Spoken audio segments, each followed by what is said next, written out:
Paper House, sorti en 88, est une perle rare. Un film à la croisée des genres, où le drame, la fantaisie et l'horreur psychologique se rencontrent. Réalisé par Bernard Rose, qui signera plus tard Candyman quand même, ce film explore l'imaginaire enfantin et ses recoins les plus sombres à travers l'histoire d'Anna, une jeune fille au bord d'un gouffre émotionnel, avec une ambiance envoûtante, évoquant le Dreamcore et des décors dignes de Liminal Space. Paper House captive autant qu'il inquiète, créant un sentiment d'étrangeté familier où chaque détail semble à la fois réel et irréel. C'est une plongée onirique dans des espaces liminaux où la réalité se délite pour laisser place à l'impossible. Avec son esthétique minimaliste et ses décors décharnés, le film convoque un sentiment de vide écrasant, une étrangeté qui n'est pas sans rappeler l'angoisse labyrinthique de La Maison des Feuilles de Mark Z. Danielewski. Ici, les murs parlent une langue muette, chaque pièce devient une métaphore et chaque ombre dissimule une vérité. L'intrigue débute avec Anna, une adolescente solitaire qui, clouée au lit par une fièvre, dessine une maison simple mais imposante sur une feuille de papier. Cette maison devient le théâtre de ses rêves récurrents. Chaque fois qu'elle dort, elle se retrouve projetée dans cet espace qu'elle façonne de son crayon. Ce qui commence comme un jeu inoffensif se transforme en une exploration inquiétante des peurs et des désirs refoulés, comme dans La Maison des Feuilles où l'architecture se mue en un gouffre insondable et sans logique. La maison de Paper House devient un reflet changeant et oppressant des pensées de l'héroïne. L'esthétique du film est magistrale dans sa simplicité. La maison, dépouillée de tout ornement superflu, semble sortie d'un croquis mal effacé. Des murs blancs, des fenêtres béantes, un vide écrasant. Ce lieu évoque à merveille les liminal space, ces endroits entre deux mondes où le familier devient oppressant. Les espaces lumineux sont omniprésents. Cette maison, bien qu'elle ressemble à un simple abri, est un lieu suspendu entre deux états, ni tout à fait réel, ni tout à fait imaginaire. Les pièces sont vides, les couloirs interminables, les fenêtres s'ouvrent sur un horizon aussi beau que désolé. Ce vide spatial traduit l'état émotionnel d'Anna, un mélange d'abandon et de peur diffuse, un endroit où le familier devient étranger.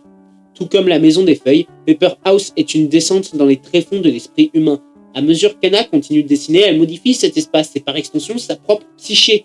La maison, initialement vide, se peuple peu à peu d'éléments issus de ses peurs et désirs inconscients. Lorsqu'elle dessine un garçon paralysé, Mark, il apparaît dans ses rêves immobilisés dans cet espace onirique. Les deux enfants tissent une étrange connexion à travers leurs traumatismes respectifs.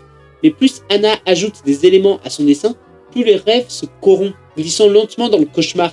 Ce qui commence comme une rencontre touchante se transforme en un voyage oppressant où chaque ajout au dessin corrompt le rêve. Le film joue constamment sur le flou entre rêve et réalité, un élément clé qui amplifie son aspect dreamcore. Chaque nuit, Anna découvre de nouveaux détails dans la maison qu'elle a inconsciemment modifiés par ses dessins. D'ailleurs, ce ne sont pas de simples échappatoires, ils reflètent son état d'esprit tourmenté et les tensions familiales qu'elle traverse. Le père absent, figure d'angoisse implicite, prend la forme d'une silhouette menaçante qui rôde dans la maison. Ce lien entre le subconscient et l'art rappelle des œuvres, comme je l'ai mentionné plus tôt, comme La Maison des Feuilles de Mark Danielewski. Je ne sais pas si je le prononce bien, on va dire que j'ai bien prononcé. Où l'espace devient une manifestation physique des peurs et des obsessions des personnages.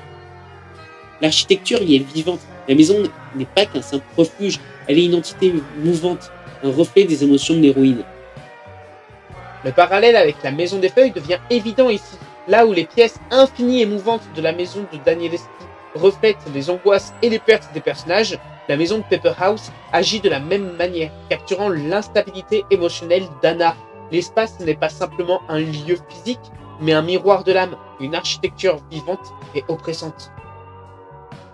L'atmosphère de Paper House est l'un de ses points forts. Le film s'imprègne d'une esthétique dreamcore, ce courant qui explore les rêves à travers une distorsion douce et angoissante de la réalité. La lumière blafarde, les ombres oppressantes et le silence pesant évoquent ces rêves où tout semble à la fois tangible et hors d'atteinte. La maison elle-même est un liminal space parfait. Si Paper House s'inspire avant tout du roman Marianne Dreams de Catherine Storr, que malheureusement je n'ai pas encore eu la chance de lire, mais c'est pour bientôt, on peut également y voir des influences littéraires et cinématographiques plus larges. La Maison des Feuilles, bien qu'écrite bien après, partage cette idée d'une architecture changeante, imprévisible, reflet des angoisses des personnages.